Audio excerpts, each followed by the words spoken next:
দর্শক, আইন শৃঙ্খলা পরিস্থিতির আরো তথ্য জানাবো। এবার আইন শৃঙ্খলা পরিস্থিতির তথ্য জানাতে আমাদের সাথে যুক্ত হবেন বাগেরহাট থেকে আমাদের সহকর্মী এস সোহান। সোহান, বাগেরহাটে আইন শৃঙ্খলা পরিস্থিতির এখনকার কি তথ্য রয়েছে জানাবেন। বাগেরহাটের আইন শৃঙ্খলা পরিস্থিতি এই মুহূর্তে স্বাভাবিক রয়েছে।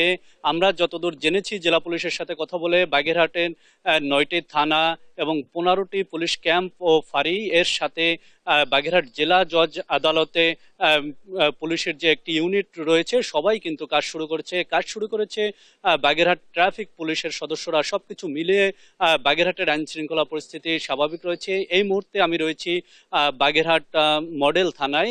আসলে এই থানাটি বাগেরহাট জেলা সদরের। এখানে কিন্তু সকাল থেকে আমরা দেখেছি বিভিন্ন এলাকা থেকে সেবা প্রার্থীরা আসছেন এবং থানায় যে পুলিশ সদস্যরা রয়েছে, ডিউটি অফিসার রয়েছে, তারা কিন্তু সেবা দেওয়ার চেষ্টা করেছেন। এখানে সকাল থেকে একটি ইউডি মামলা হয়েছে, দুটি সাধারণ ডায়েরি হয়েছে এবং অন্যান্য সেবা নিতে কিন্তু সাধারণ মানুষ এখানে আসছে। আমরা যদি আপনাদেরকে একটু বাগেরহাটে যখন আন্দোলন চলছিল সেই সময়কার কথা বলি, বাগেরহাটের পরিস্থিতি কিন্তু সবকিছু মিলে ঠান্ডা ছিল এবং বাগেরহাটে জেলার রামপাল যে থানা রয়েছে সেই থানার একটি গাড়ি শুধু পুড়িয়েছিল। এছাড়া কিন্তু পুলিশের কোনো স্থাপনায় কোনো ধরনের হামলা হয়নি।